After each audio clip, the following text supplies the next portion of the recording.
A very good afternoon or evening, everybody. It is 5 p.m. Eastern Standard Time on the dot. It's a beautiful day in Brooklyn, even though it's gray and rainy. Every day is beautiful in Brooklyn. My name is Max Cohen, and this is the MOCA Live podcast, and we're so happy to have you here for a fun-filled Thursday episode. Joining me for today's episode, down below me, that is Mr. Anubis 3100, or as I like to call him, Anubis. How you doing, Anubis? I'm chilling. I am chilling. Thank you for having me on. I'm excited to do this. An absolute pleasure. And of course, the magician and occultist and painter extraordinaire to my right, that is Mr. Andres Del Vecchio. Andres, welcome to the show. Welcome back to the show, I should say. Gentlemen, it's good to be here. Don't mind the noises. To have you. Don't mind, what is that? Don't mind the noises. It's just a brush moving very quickly. What are you painting in the background here? Yes.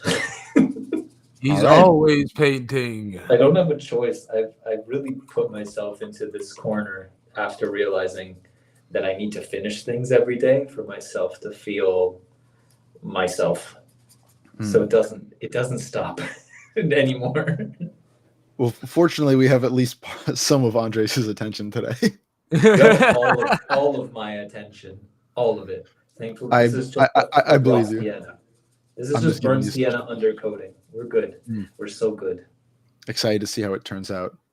So, Andres, the reason among many that I wanted to have you on for the first time in quite a while is that in September of 2024, as far as I understand it, you minted a piece on Super Rare called Dybbuk Mask 1, and then you transferred that piece directly to your friend and oftentimes collaborator Emla.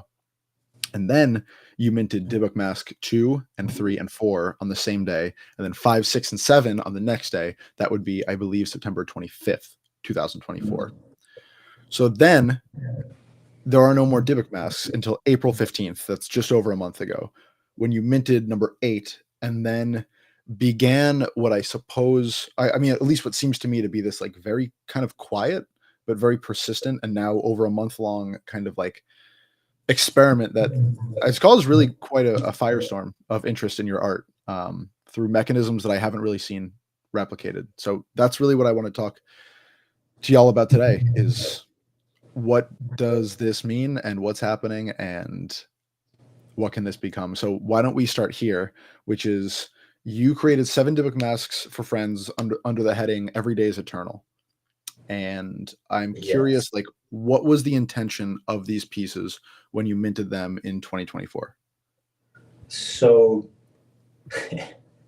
and it was, you have what, number 2, I think? Yeah. Yep.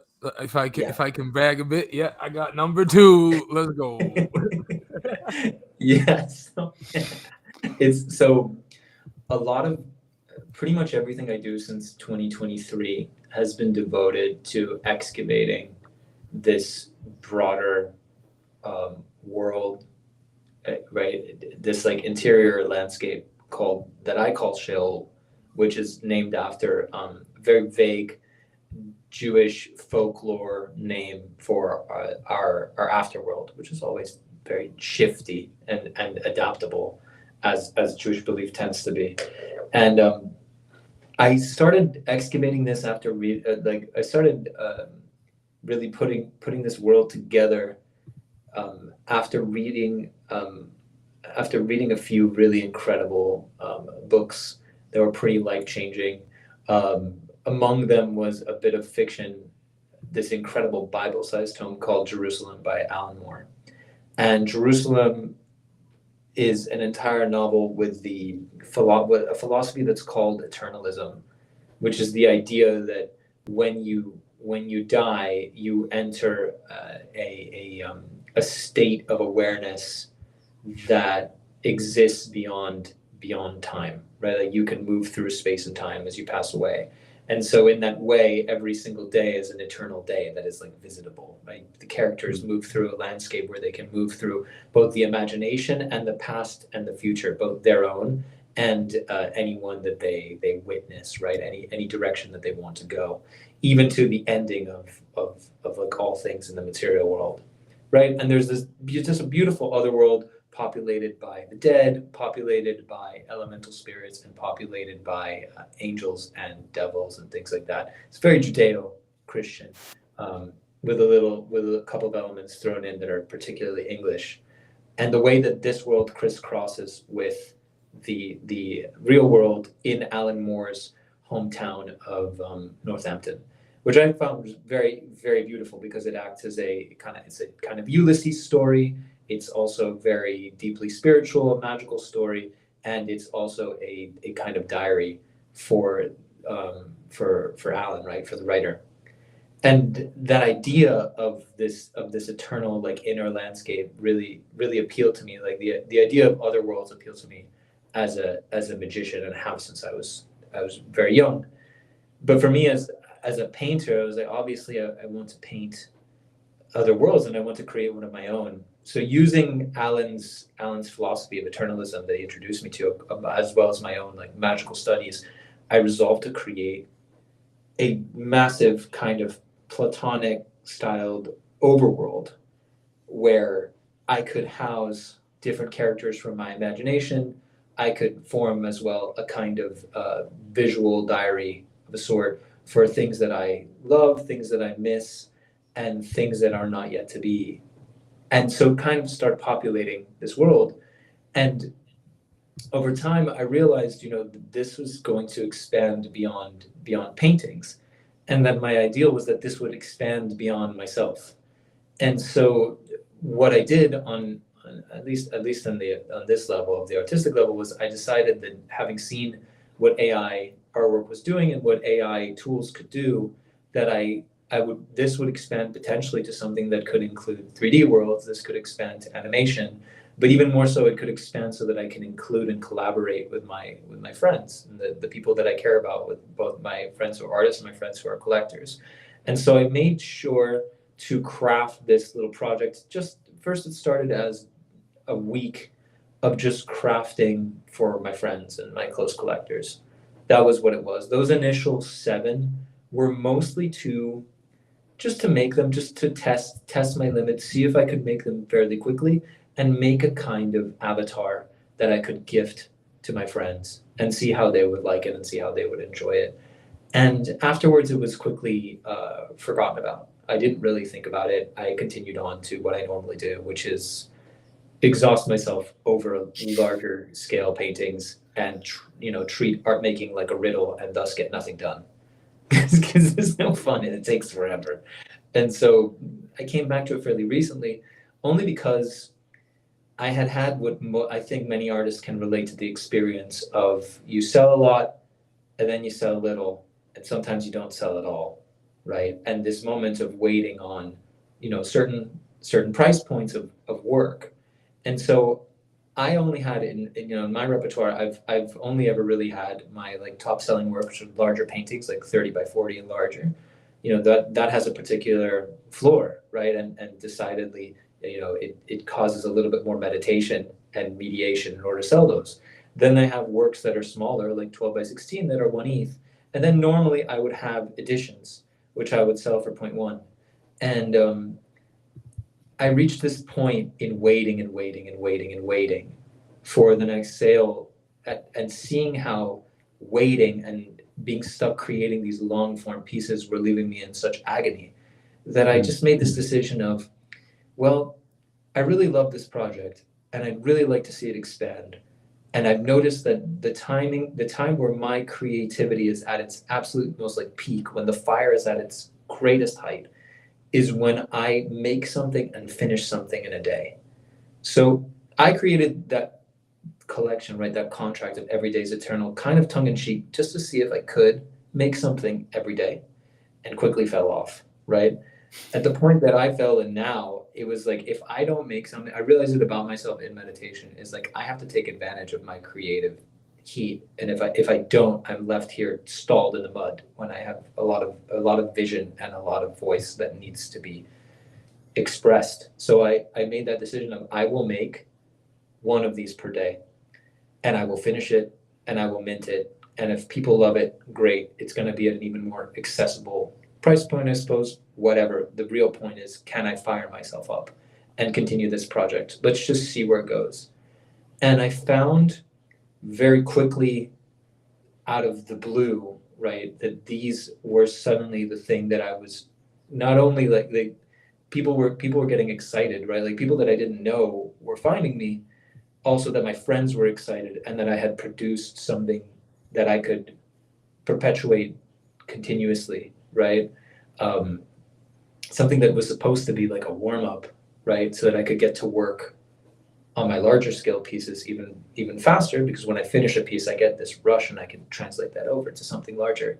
But also that, I don't know, just people seem to love these invitations, and it's this PFP one of X, whatever, these warm-ups, they've just become something that I think, I don't know, it's allowed me to do a lot more than I thought possible. The people that I've been connecting to are so talented, right? Like people that I know and people that I didn't, that as this project goes on, it lets me excavate a little bit more of what's possible as, you know, as I continue to collaborate with these people that have accepted my invitation.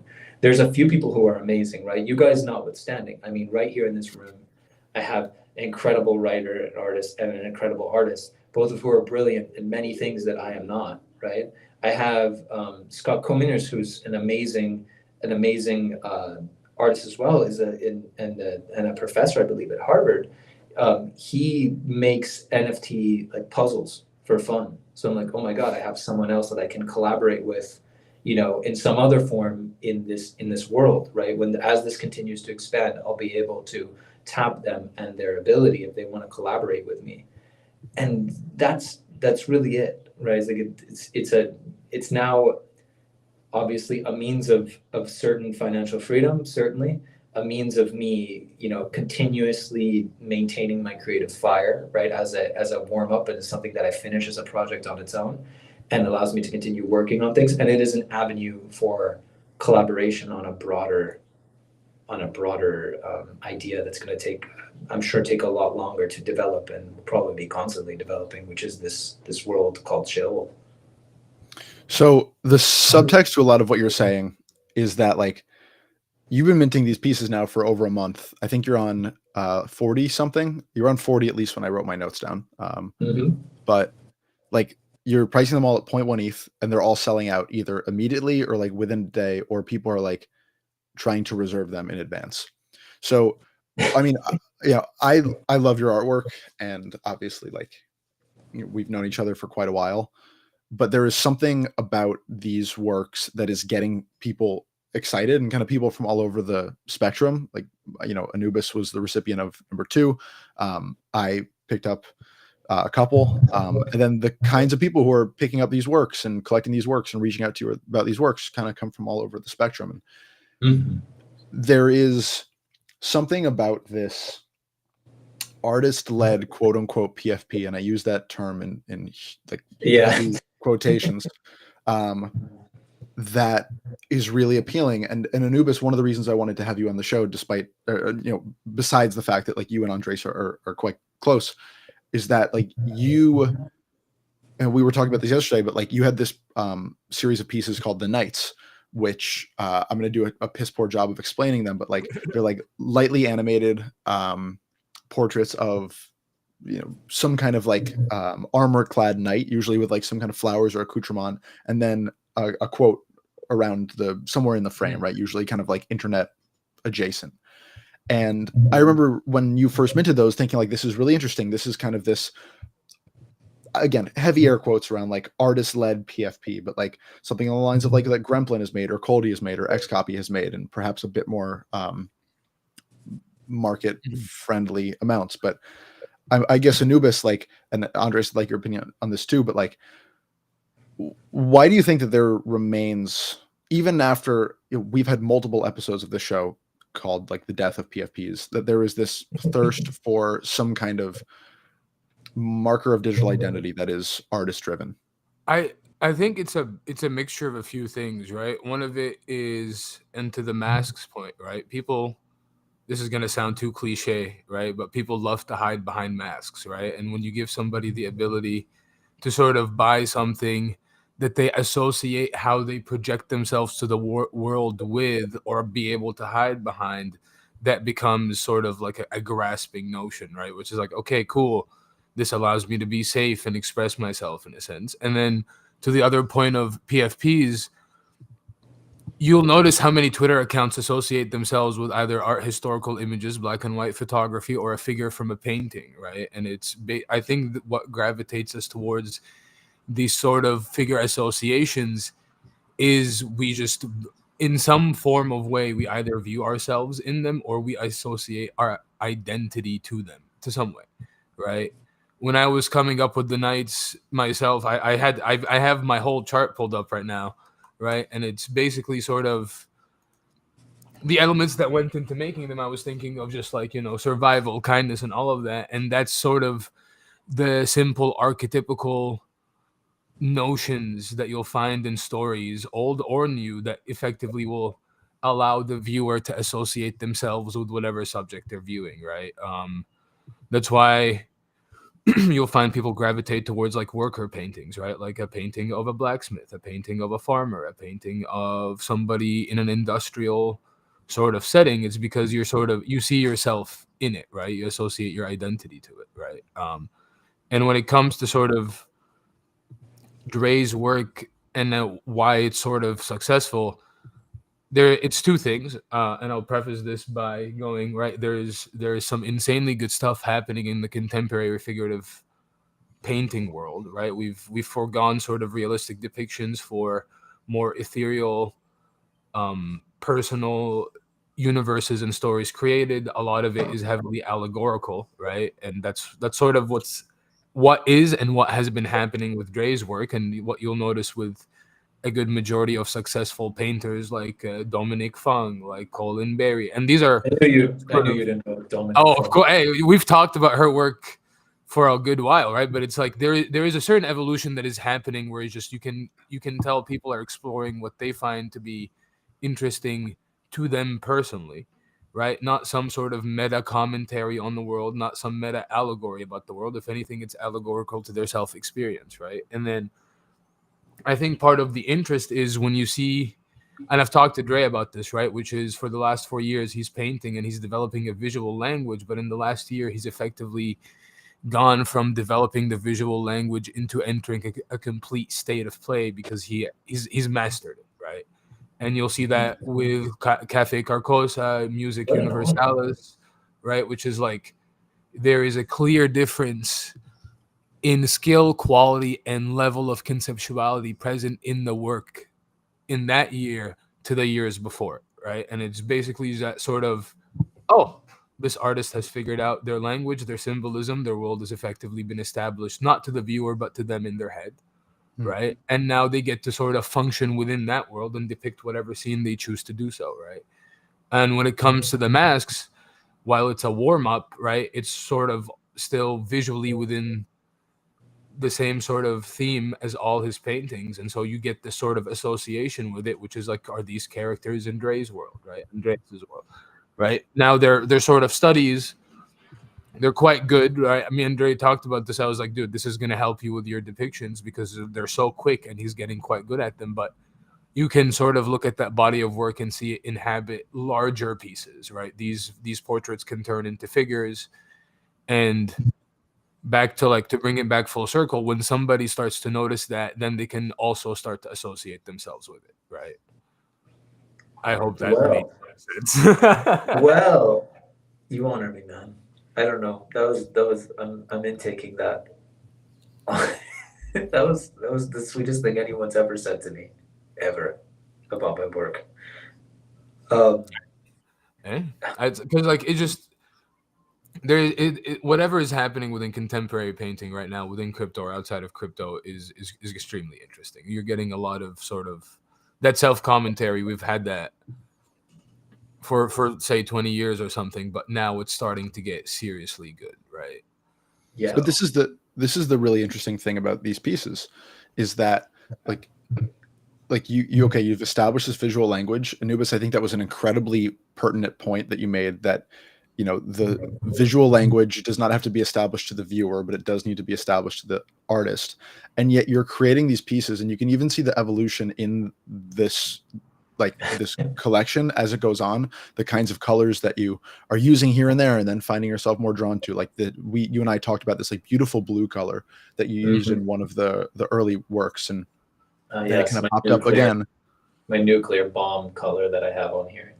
It's unbelievable. And then you start to see it pop up, and like there was a Dybbuk mask that had flowers in it, and then a couple more with the sky, and like you can see yourself, I can see you like figuring out, following these paths further into this collection, whatever form it takes. But people are resonating with it like pretty immediately. So for a point of clarification, like when did you notice with these Dybbuk masks that they were selling out like immediately? It was almost off the gate, like jumped right off. And I don't know whether it was just that it was finally, perhaps it was a friendly price point when I've kept my wall up about those sort of things. But it was once I'd sent one to Anne. I really just, and this had nothing to do with any of their sales, but I sent one as a gift to Anne Laremy as a thank you, because I wouldn't really be here without her onboarding me to Super Rare, and I wouldn't have been here without Super Rare, which is a whole, part of the reason why I put them onto the platform to begin with, even though it takes a certain percentage. But as soon as I made one for Anne, right, the rest of them, as soon as I put them up, I don't think I had to wait very long to see them start finding their places with people. I was as shocked as anybody else, although granted, I was fairly confident in them, to be honest. I did not feel like I would have to wait very long, but that did not diminish my absolute glee at watching them taken bit by bit at face value for what they were. And I don't know, it was fairly quick. The only thing that makes me lose any time on them at all in producing a ton is that, number one, they take time, and usually once I've put out a set of these different characters, they I have to start from scratch and make even more, right? Like this is such a continuous thing, but it really was a surprise. As much as I was certain about it, it was still a delightful kind of surprise to see them picked up so quickly, especially because for me, when I look at work, I'm very selfish as to what I produce. It's really, I make these for me. And sometimes that leaves me with a certain level of dread, because my interests range from, right, the various cities that are included in my world so far once I've written about them a bit more, they're more visual. There are certain locations in my world that I take interest in, and they're very varied. Whether that is, I have a city called Imayim, which obviously is just Miami backwards, right? That's reflective of my ideal version of that place, my fantastical version of that place, and even places within that location that are very sacred to me. Or like Anubis said, the Cafe Carcosa, which has its own, rather than Imayim, which has more of a 50s, 20s, 30s, 60s kind of like linen gangster kind of feel. In Miami, the other ones have a more Baroque feel. Sometimes they have a more Middle Eastern flair. Sometimes it feels as though a lot of their fashion, right, because this all takes place in a metaphysical overworld, that it's just combining everything across time to produce different types of clothing, and especially the variety in terms of the individual characters. So I sometimes worry about being timely when my tastes, I feel like in terms of visual representation, I try to go for whatever is the most timeless. And so it's very funny to see, for example, those blue sky pieces almost all take place on what I'm assuming is a perfect day where the sky is actually blue and not some other color in Imayim, right?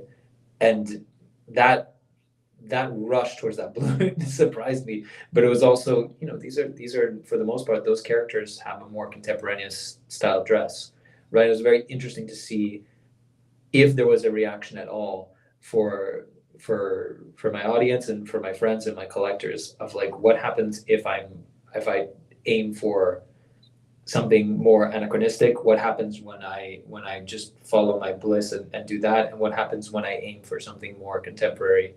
And I found that it makes absolutely no difference to anyone. I'm very thankfully very well trusted right now with when I'm producing. However, there has been a significant demand for blue, which is very funny to me.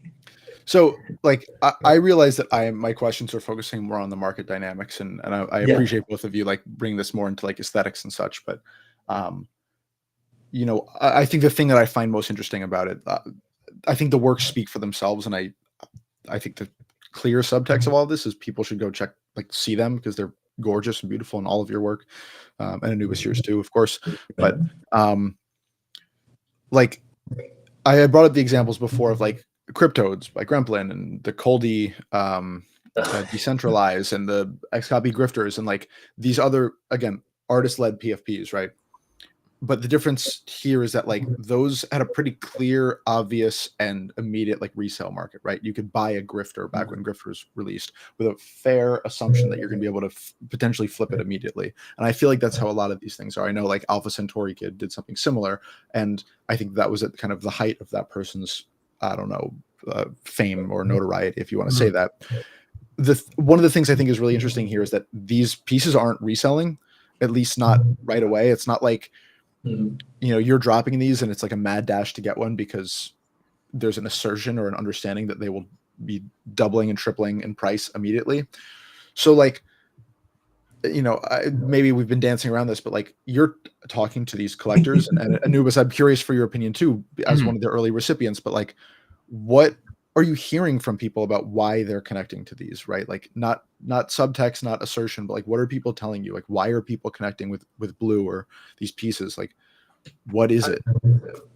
Well, I mean, from what I've seen, because Dre has managed to sell some of these privately and people talk about them in chats, part of it is the association of just Dre really knows how to use some seriously good colors together that just makes it visually appealing. And I think the second part of it, I noticed this happened to Cider's One of One collection, right? Where it's sort of, you can consider it somewhat illiquid, but that does not mean it's valueless. It's just everybody that picked up a piece heavily associates themselves with that piece that they're not willing to let it go.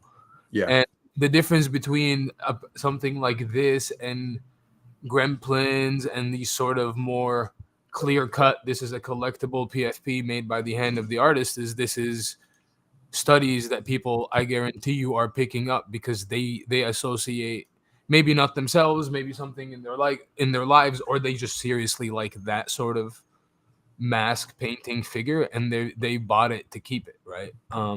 When it comes to market dynamics, Dre's like, and I mean, to anybody that's listening, this is good to have, right? Dre has multiple price point entries, right? So it's like, because these are done quickly as a warm-up in a sense, they can be priced somewhat cheap, which already makes it more alluring to any collector in the market, somebody that's not looking to break the bank or whatever, but wants to either pick up something nice visually for themselves and support an artist, right? And then with that comes, like, as more people pick up his work, that the hope, right? And usually what you'll see happens while the artist is like, that will feed back into more sales, because now anybody that wants a mask might not be able to get one, not because, oh, they're not selling. It's just because you might get asked like a good amount, because somebody, like, I know my mask won't be sold unless like there's an insane offer on it, right?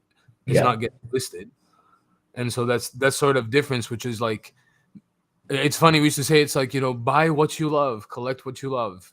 You can see, right? Yeah, it's like you basically, that's what's happening with these masks in comparison to something like Gremplins, Toads, whatever, sort of like the Corey Van Loo PFP project with the Rug Radio, right? Like, those are so clearly commercialized, they're meant to be flipped, right? The artist the artist's name is used as some form of like market allure because they're big already, right? And you'll notice a good majority of the artists that worked on these big projects were already majorly established. Their floors were already sort of unreachable. And so this is effectively the exact opposite, but with the same sort of identity association, if not better. I'll just jump in quickly because I want to just add to that. Like, there is a sense too, because obviously, like you can form a personal association with any work, right? Whether it's, I've seen plenty of depictions of like individual people that don't kind of have this air of like the artist's intention is for you to kind of like see yourself in it or represent yourself with it. Mm-hmm. There is something about these works, and Andres, I'm not sure if you're doing this consciously or explicitly, but like you are giving people your permission to consider these pieces as representative, like identity representatives. And whether I'm not sure how you're doing that. Man, I mean, it's kind of crazy to imagine because there's like six, like there are people that have been lucky enough that have bought multiples, right? Yourself included, and there's some people that find six. So like that's like six different identities. Like none of them are the same, and none of them seemingly might not even have anything to do with one another. I don't know how I'm doing this. I come from a place where like yes, there's like the logical parts of like Anubis said, it's like multiple price points, right? It's like it's 6 ETH, 1 ETH, and 0.1, right, until those rise or fall. But for me, I'm of the belief that when I'm fascinated with something, and I extend my invitation for my friends and for people that that are equally fascinated to come right in, that things work out. And when I'm absolutely like fascinated by my own work, when I'm fully not thinking and being completely spontaneous, seems to be when I'm doing portraits and just inventing people. I've done it for a very, very long time. And as a magician, I believe that when I'm in that state of flow, that good things tend to happen in the world around me for me. So whether that has any bearing or not, outside of being very woo, is that I don't know. I'd hope that the truth is that my fascination is contagious, but then there is also the fact that I like anyone on Twitter right now, is like I don't have a lot of reach. I don't have my own website, which is a crazy thing to admit. I haven't paid for it. I just have not completed it. Right, it's fully focused on painting. That's not a good thing, by the way. But like for me, I don't know. Maybe it is this idea. I'm sure for some people there's a secondary market eyed in the future. To which I say thank you for having such faith in me, because I really won't stop. And then I think that it's true also that I make these. You can see them in progress. When for the people that are following me, they can see that this is very much made by hand and very lovingly, and that in itself is a kind of power to be able to create these things and potentially and finish them the same day, and that has a certain charge. But I really don't know. I mean, I really just want to create a group of friends that obviously that help me and support my work, but it really is an invitation. Like I want these to be, and I don't know if this comes across at all, this is just my own thought on it, and maybe that's what charges it, is that these are the beginning of something. Like these are where I've already established the world. This is where I start allowing people to come in and play with me, even if it's only by their imagination and this PFP or whatever, these portraits. Like, to me, it's beautiful that people have this faith in me at all. I mean, I'm very charged in my will about how this is going to go, but like it's still a wonderful sweetness and a luxury to have people back me up like this, where I'm no longer waiting. I'm just creating every day, which is a very new thing for me. Also, funnily enough, I started my journey in this space like not soon after minting a few works of my own. I was tapped on the shoulder by this guy from South Florida to make a painted version of his CryptoPunk derivative, which I did. It was called Fast Food Splatter Punks or some other such whatever.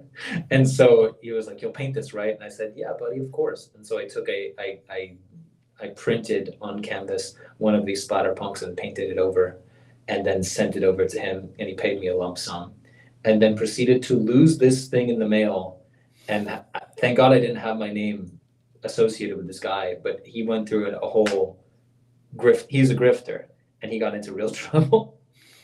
So it's put me off of like profiles and portraits for like a while. I was like, oh, this arena is very maybe not dishonest, but it doesn't feel like it's very art forward, and so I put it off for a very long time from that sense of the stakes. But now, So you don't want us to tag him in the mentions for this episode? It's fucked up. I barely remember his name. Was it Elon? I just can't remember his name. Yeah, like I would. I think it was Elon. I just don't remember his name. I don't remember his last name. He got into a lot of trouble. I had a German man that had bought into the project and was like, I was waiting to get these and also to get a little dog on the side. And I was like, I don't know what to tell you. I don't know how you got my information. But like that was my introduction to like there's fine art available here, and there's just as well people trying to extract something from other people. And that felt very weird to me for a while.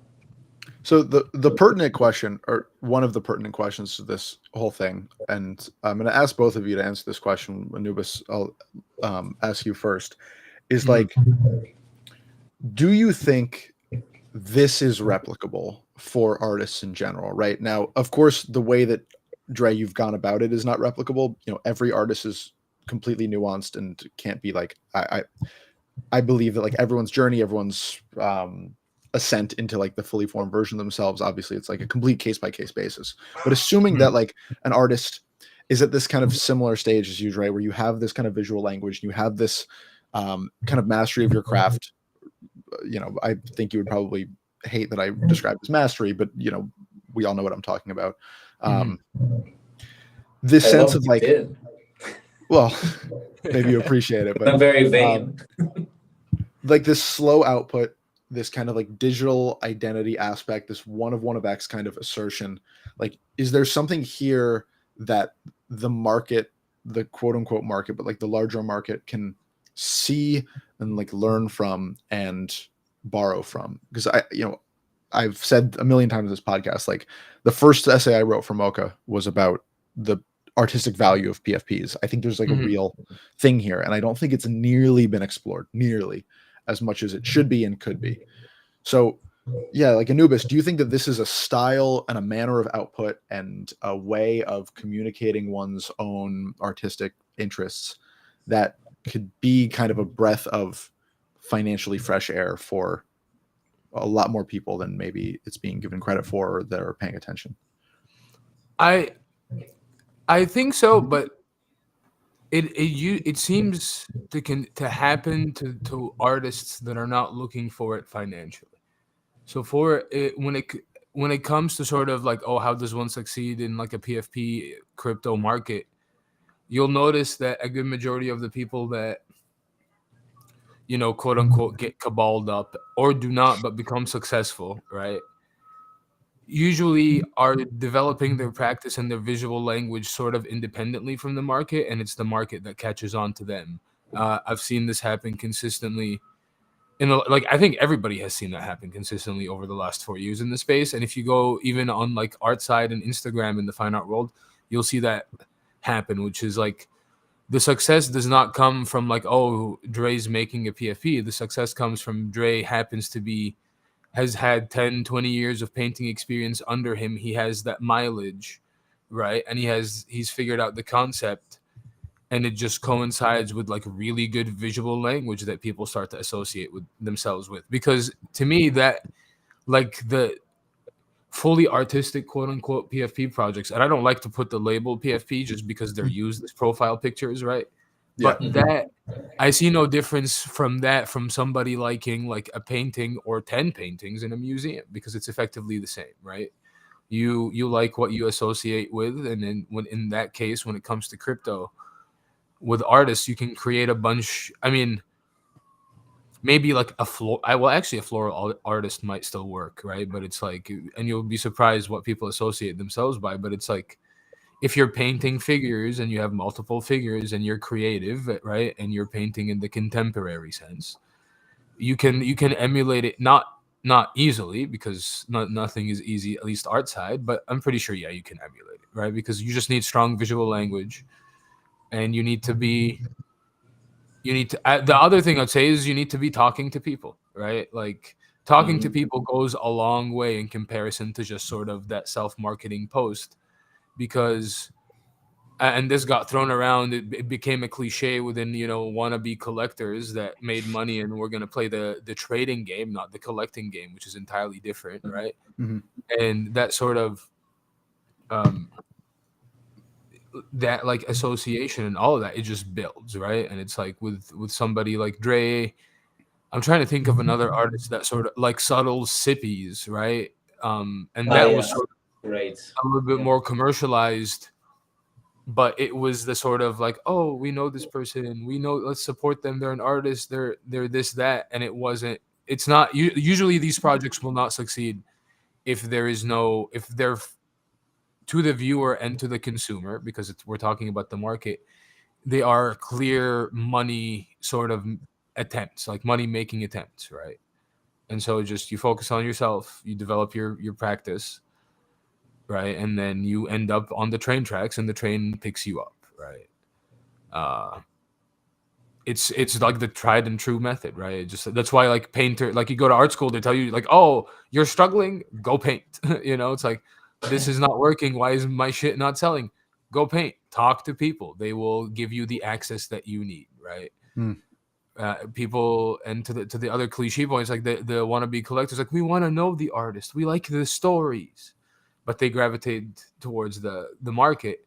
You go to any museum, everything that draws people in is personal fucking stories, right? It's all personal, because it's I was having a conversation with a friend, right, which is like, you as anybody as an artist has a certain degree of freedom, right, where their work can be inherently, how they view their work and how they produce their work can be disconnected from how the viewer receives, digests, thinks about their work, right? You get a little bit of separation there.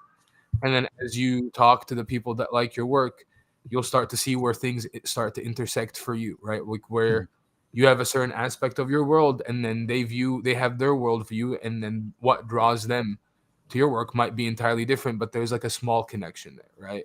And that's all conversations, and it's all like developing your visual, your practice, right? Yeah. Yeah, I can completely agree with that. Although I will say, I hate to ascribe any sort of logic to this. I do think that it is replicable, only because I've seen artists do similar things now, and maybe it says more about where the market is or where it isn't. I've known Jesperish, for example, recently released something like 500 eyes as variations on their theme of like strange spiritual geometries and eyeballs and architecture. And so 500 eyes were released all at 0.1. They all, so he made 50 ETH, and so people saw those and they go, oh my god, absolutely. I don't remember whether they're made by hand or not. I'm assuming they were, but like, there's an attractiveness to it being made by hand. That being said, I replicable, I don't know. Like, for me, I was at a place where it was, my back was up against the wall, and I had been, making these paintings that sometimes they took me a week, sometimes they took me several months, some of them take me years. Oil painting is a very, very much a time-based and layer-based process. And so I look at it, I'm like, is it replicable? I'm like, probably, right? I would bet. Like, you can put logic to it and make it work. But for me, there was no other choice, because creatively I was at my wit's end, and then waiting for the next sale, I was at my wit's end. And I was just like, I need to do something that for me is very, very fun, and this either works or it doesn't. And absolutely, I'm like, I don't care either way, but if I don't start finishing things and actively excavating this place, and inviting, even if it's only 5 people that ever join me, like, if I don't do it, no one else will. And so that was it. It was like, I either succeed or I fail and try something else. And I think finally being at that place has created some sort of Something is helping me move these. We'll say if it's a true, like it is, it's absolutely a level of success I love. We'll say that the market has gotten involved, I think, once a few more strangers that I absolutely have no means of tracing back how I might know them, right? Like, and I can for almost all of these, right? Like I've made these to bind collectors closer and friends, and then their collectors find out, right? And that's been it.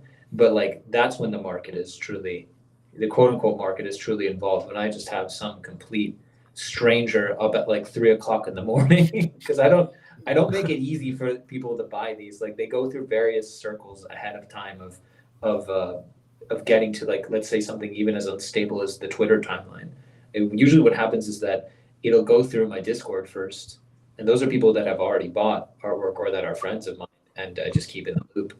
Then it'll go through the various back channels that I'm privy to, and then and only then will it go to the timeline. So for me, it's been also an exercise of just like, who's riding with me. And this is not necessarily a reward, but like if you're interested and you've been interested, I want to make sure like you were the first to know. Better than an email list, I would suppose. But replicable, I would bet. There's too many talented people. I would say that I can only say what worked for me, and finally being able to start something and finish it and look at it as though it is strangely like it's been channeled. That was the moment where I said, okay, cool. I really have something here. If these took any longer, I don't know what I would have done. Like these need to be finished straight away, and everyone has something they can finish straight away, right? I don't know if it has to do with faces or not, but everyone has something. And also, this just popped into my head. Like if we use like the blank term, right? Like art viewers like to you. The best example I can give of this is the Sunflower Project by Ai Weiwei, right? Where it unfortunately got shut down because of the dust that the sunflowers were making, because they were small porcelain carved. Really? I think so. I think they were made out of porcelain. But the interesting thing that would happen is when it was open to the public for them to walk on, and I remember like the dust was released because they would get crushed and all of that.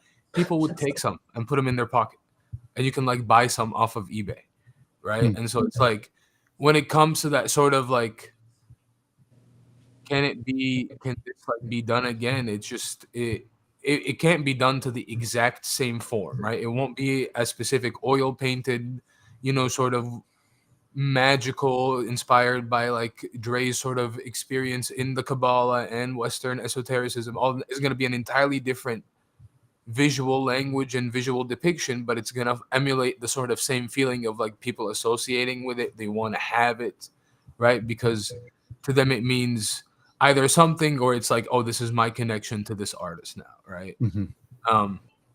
And like to Dre's point of like, oh, I was getting fed up with the market and all of this, and something needed to move. That's also like pretty consistent amongst artists, right? Like you get put in a corner. Something is not right in a sense, and you're forced to go in and not radically change your practice, but you have to reorient part of it to see like, okay, I might be taking too long to finish paintings, or I'm this, right? And it creates some sort of like hierarchical structure within your work, which is, this is quick, but it still aids my process, right? And it's marketable in a sense, right? And that's not to say you can't do both, because artists like I talk to art. I'm an artist. I talk to artists pretty much almost exclusively now. It's like we can view the world pretty black and white, right? Oh, this artist sold out. This is commercial. And it's like, as you spend more time, you start to realize there is a middle ground where you can give yourself the freedom to like explore whatever themes and play with some form of like marketable aesthetic that then yields you the opportunity to consistently do this in the future, right? And we saw this happen with artists, right? Where it's like their art style, like the art style that makes them, they make their money and then they sort of disappear. We'll critique them for being gone off of Twitter. Like, what the fuck are you doing? Your collectors, little do you know, they're doing an MFA, or they rented a whole studio and they're exclusively developing a new body of work for themselves, right? And so it's just, it's like a mixture of like production, fighting for your chance to consistently do this in the future, and then once you get it, then it becomes, oh, I'll explore. And the difference between a wannabe collector and an actual collector is that once a collector realizes that you want to explore because they've been afforded a chance, it's like you've hit a fucking diamond mine. Because all you have to do is sit and wait on your fucking hands. That's it, right?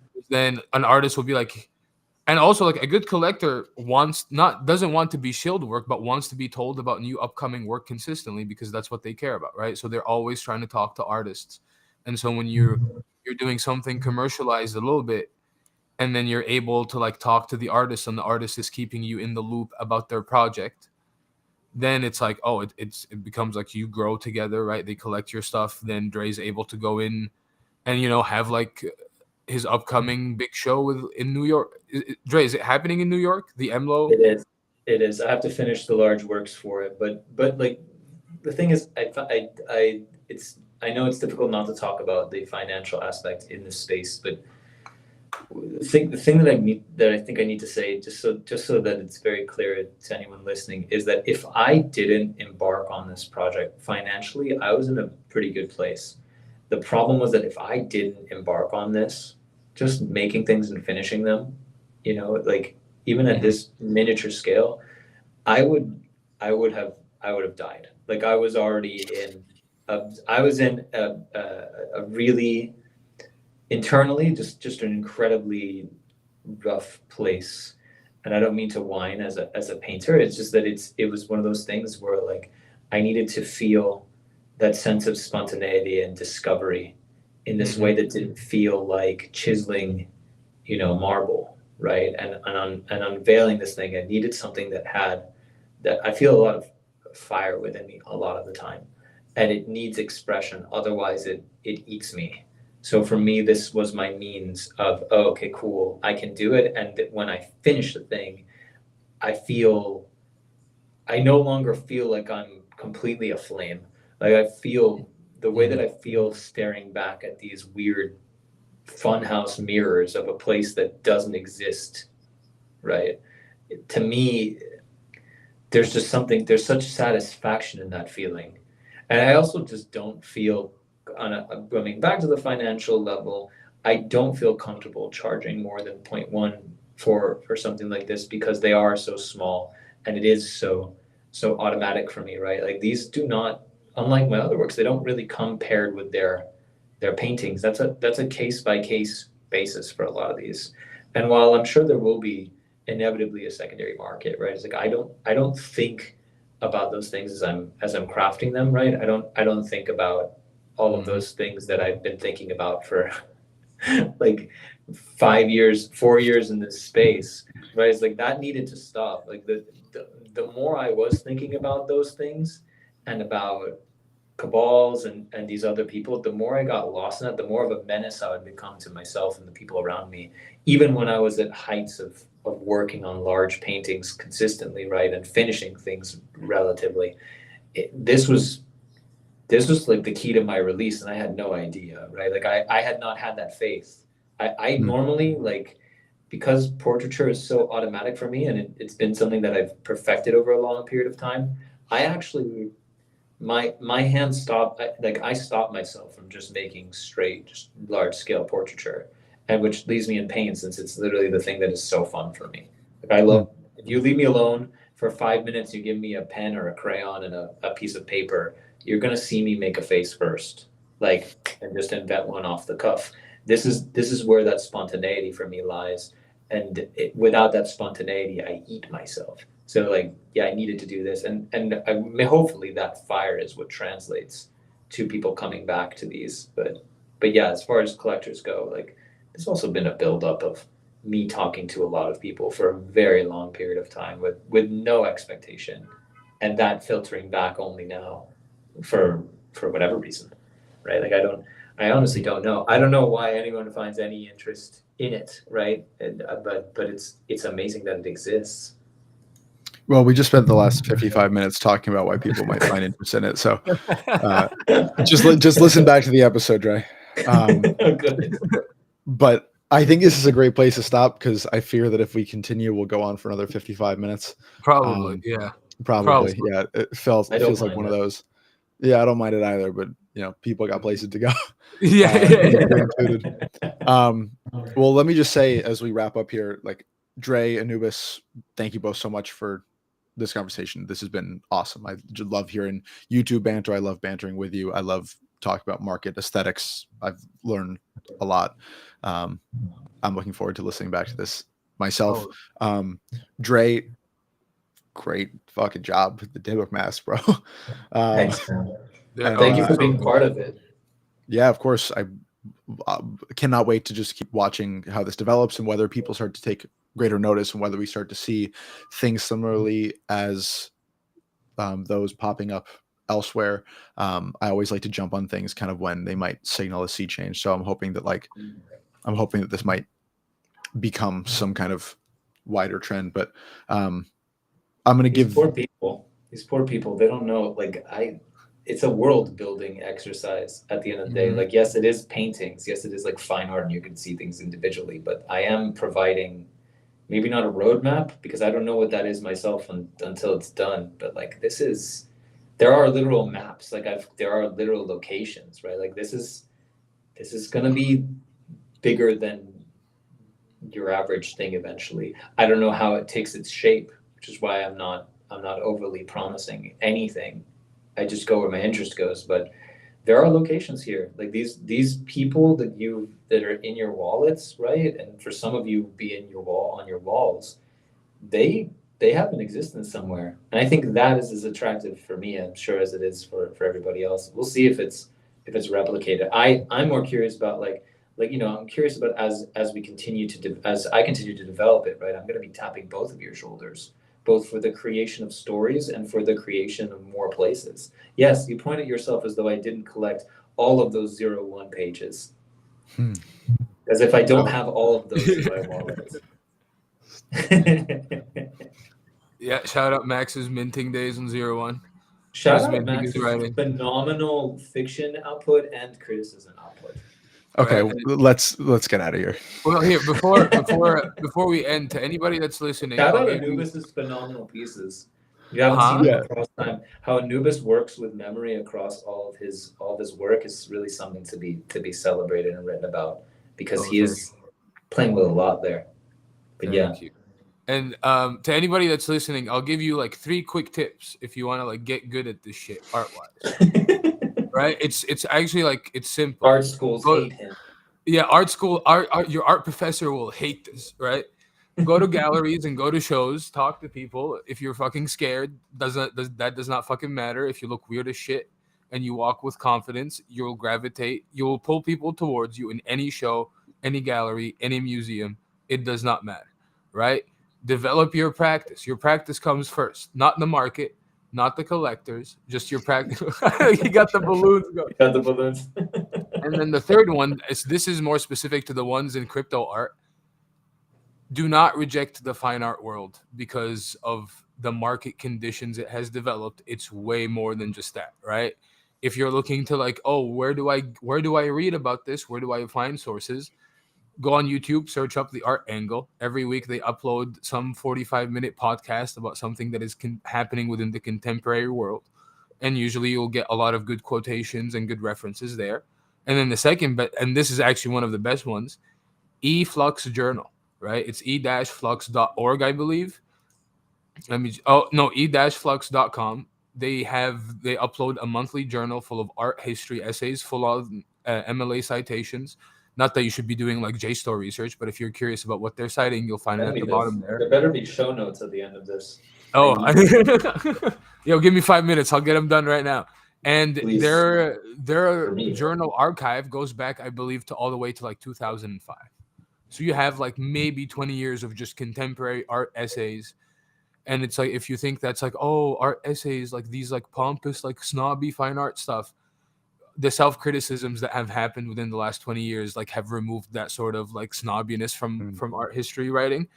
So just go to galleries, work on your practice, and just read and listen to this stuff. If you surround yourself with it at all fronts, you will end up working in it way better than anybody else. Everybody else is too fucking scared.